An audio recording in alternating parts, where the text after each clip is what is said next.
प्रसिद्ध कथाकार और साहित्यकार ज्ञान रंजन का 7 जनवरी की रात को जबलपुर के एक निजी अस्पताल में निधन हो गया। वे 90 वर्ष के थे।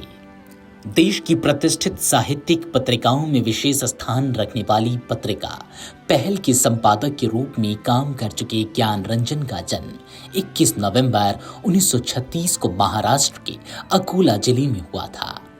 ज्ञान रंजन का बचपन और किशोरावस्था अधिकांशतः दिल्ली, अजमेर और बनारस में बीता और उच्च शिक्षा इलाहाबाद में संपन्न हुई।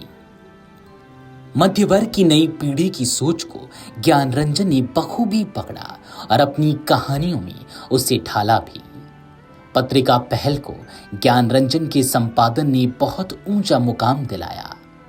ज्ञान रंजन की कहानियों का हिंदी से इतर कई भारतीय भाषाओं में अनुवाद तो हुआ ही, इसके अतिरिक्त अनेक विदेशी भाषाओं में भी उनकी रचनाएं अनुदित हो चुकी हैं।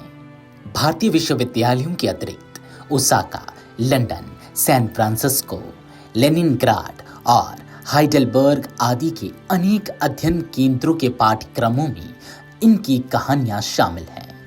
अपने लेखन जीवन के समग्र अवदान के लिए वर्ष 2019 के अमर उजाला के सर्वोच्च शब्द सम्मान आकाशदीप से कथाकार व संपादक ज्ञान रंजन सम्मानित किए जा चुके हैं। अमर उजाला का सर्वोच्च शब्द सम्मान आकाशदीप के लिए घोषित हिंदी में प्रख्यात कथाकार व संपादक ज्ञान रंजन ने उस समय कहा था, अमर उजाला के ये सम्मान रचना धार्मिकता की स्वतंत्र मिजाज का अभिनंदन है।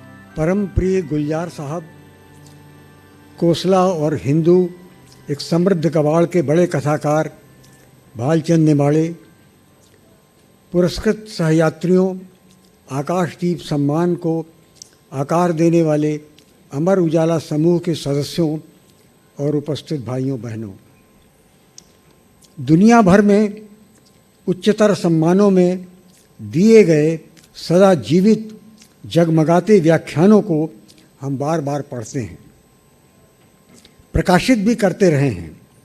प्रायः सम्मानित होने पर विनम्रताएं या गर्वोक्तियां प्रकट होती हैं। यहाँ मेरा वक्तव्य बहुत सीमित, संक्षिप्त, आत्मपरक और रिवाजों से हटकर है, जिसके लिए पहले ही क्षमा मांगता हूँ। जीवन के अंतिम उत्तरार्ध में आकाशदीप पाकर मैं बहुत खुश और संतुष्ट हूँ, खास तौर पर जबकि मैंने दिया कम है और मुझे मिला अधिक है। पर यह जरूरी भी है कि मेरी आत्मा में जो हलचल है उससे आपको परिचित करा दूं। इस सभागार और मंच पर हमारे समय के अत्यंत संवेदनशील लोग उपस्थित हैं। दोस्तों, अगर मेरा देश इस दौर में सेहतमंद और संपन्न होता तो इस पुरस्कार की खुशी मुझे 100 गुना होती। जी हाँ, मुझे ऊर्जा और विजय पसंद है, पर मैं जो हासिल करता हूँ उससे जल्दी ही उदास हो जाता हूँ। मुझे पहचानहीनता और आत्मनिषेध भी पसंद है, लेकिन जिजीविषा मुझे अपनी तरफ खींचती है। इसका कारण हमारा देश है। मैं एक छोटे शहर में तन्हाई में लगभग अज्ञात शैली से अपना काम करता हूँ। खास बात यह कि मेरे शहर ने चौकन्ना और धुरंधर होने से इनकार कर दिया है, बावजूद इसके मुझे बार बार खोज लिया जाता है। शायद मौलिकता और मेरी बेचैनियों की वजह से मेरा काम ही ऐसा है। कैसा? जैसे पर्वत श्रृंखलाओं को पार करने, नदियों की छाती पर पुल बनाने, जंगलों बीहड़ों से गुजरते जाने और रेतीले तपिश भरे अनुभवों में जाने और लौटने का होता है। Encounter, Paris review, partisan review, poetry, London magazine जैसी पत्रिकाएं निकालने वाले कल्पनाशील लोग भी अंततः दुनिया में तबाह हो गए।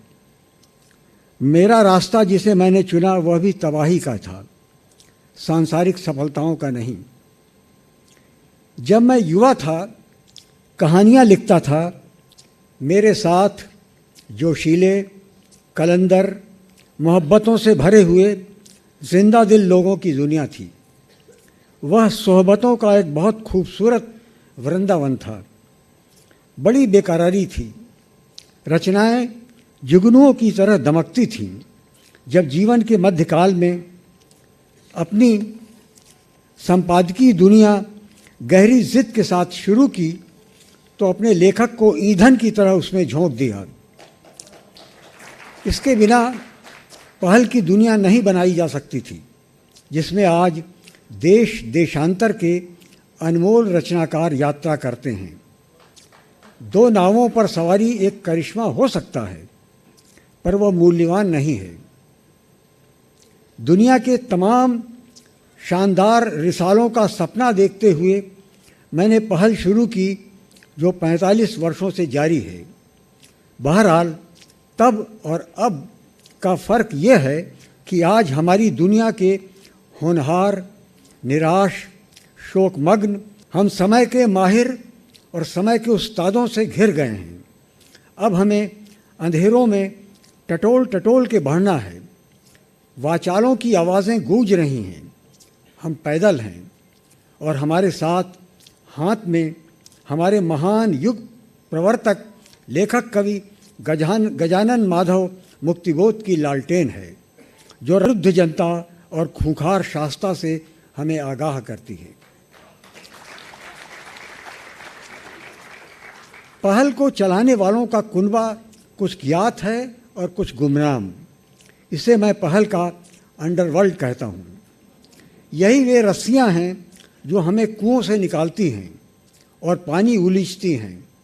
मैं याद करता हूँ, इसी मुंबई शहर में नामदेव ढसाल ने कई रात मुझे अंधेरी दुनिया की सैर कराते हुए वास्तविक जीवनियों से मेरा परिचय कराया।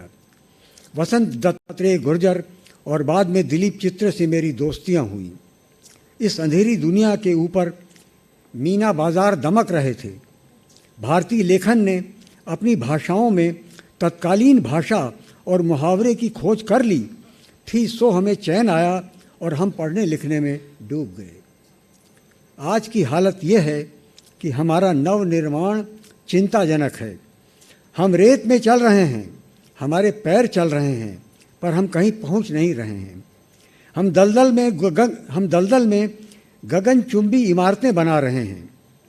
पहले आतताई और बर्बर बाहर से आते थे, अब वे घर से ही निकल रहे हैं। घर बाहर का अंतर समाप्त है। इसको रचने के लिए आधुनिक भाषा असफल हो गई है। क्लासिकीय और जनपदीय वाक्य कारगर गद्य नहीं बना पा रहे हैं। कुछ भी बताना आसान नहीं है। दोस्तों, सोचिए, इस जगमगाती शाम के बाद मुझे इसी देश दुनिया में वापस लौटना है जहां रात बहुत लंबी है और मुझे काम स्थगित नहीं करना है।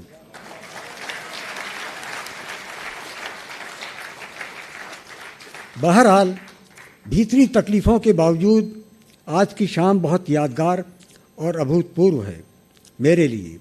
ऐसा मैं संतुलन के लिए नहीं कह रहा हूँ। खुशी और रोमांच इस उम्र में भी मिल सकता है, इसका अनुभव कर रहा हूँ। आकाशदीप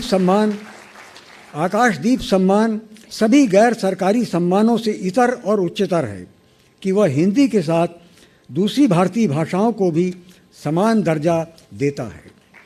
वह जन्म लेते ही वयस्क हो गया है। इसने साहित्य की क्षेत्रीय और कूट धाराओं को तोड़ दिया है। इसमें लोकतंत्र की रोशनी है। ज्यूरी भी विविध और पारदर्शी है। उसमें सर्वोत्तम रचनाकार आते जाते हैं और उनका कोई चक्रव्यूह नहीं है। वे आज़ाद हैं बस। आप सब ने मुझे साझा किया, मुझे सराहना दी, इसके लिए शुक्रिया, बहुत बहुत शुक्रिया।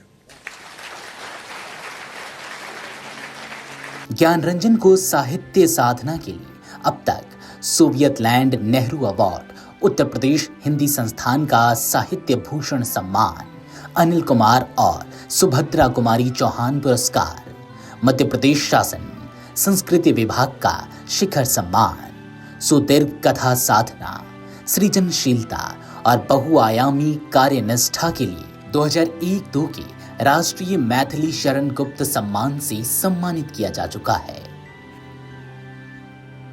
Video desk Amar Ujala dot com. अगर आप ये वीडियो YouTube पर देख रहे हैं तो हमारे चैनल को सब्सक्राइब कर बेल आइकन दबाएं और Facebook पर देख रहे हैं तो हमारे पेज को लाइक करें।